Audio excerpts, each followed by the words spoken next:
Hello friends, നമുക്ക് ഇൻസ്റ്റാഗ്രാമിൽ trending ആയിക്കൊണ്ടിരിക്കുന്ന ഇഫ chicken വീട്ടിലൊന്ന് ട്രൈ ചെയ്ത് നോക്കിയാലോ. അപ്പോൾ റെസിപ്പിയിലേക്ക് പോവാം. ഞാനിവിടെ 1 സൈഡ് ചിക്കനാണ് എടുത്തിരിക്കുന്നത്. മാരിനേഷന് വേണ്ടിയിട്ട് തൈര് എടുത്തിട്ടുണ്ട്, ഉപ്പ്, മഞ്ഞൾപ്പൊടി, മല്ലിപ്പൊടി, കാശ്മീരി മുളക് പൊടി, ഗരം മസാല, ജീരകം പൊടി.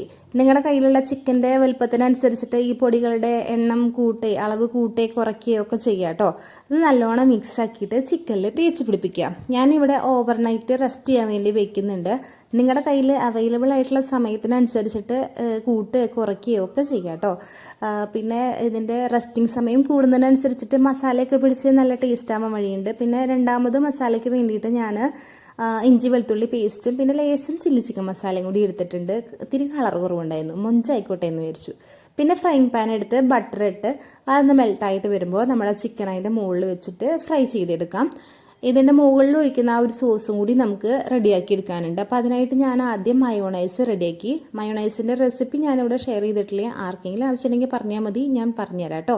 അത് കഴിഞ്ഞിട്ട് കുറച്ച് മയോണൈസ് നമ്മളത് മാറ്റി വെച്ചിട്ട് ബാക്കിയുള്ളതിലേക്ക് ചീസ് സ്പ്രെഡാണ് ഞാനിപ്പോൾ എടുത്തിരിക്കുന്നത്. നിങ്ങളുടെ കയ്യിൽ സ്ലൈസ് ആണെന്നുണ്ടെങ്കിൽ അതെടുക്കാം. ഫ്രഷ് ക്രീം ഇതെല്ലാം കൂടി എടുത്തിട്ട് മിക്സിയിലിട്ടിട്ട് ഒരു കറക്കിയിട്ട് നമ്മൾ ആ ഫ്രൈ ആയി വന്നിരിക്കുന്ന ആ ചിക്കൻ്റെ മുകളിലേക്ക് ഒഴിച്ചു കൊടുക്കാം.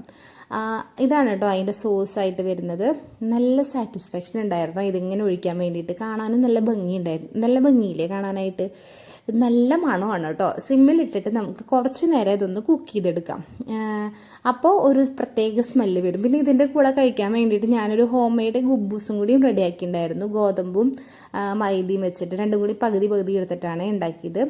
നല്ല ഫ്ലഫി ആയിട്ട് വന്നിട്ടുണ്ടായിരുന്നു കേട്ടോ. അപ്പോൾ നമുക്കിനി ടേസ്റ്റ് നോക്കിയാലോ. ഇതാണ് ഞാൻ ഉണ്ടാക്കിയിട്ടുണ്ടായിരുന്ന ഗുബൂസ് കേട്ടോ.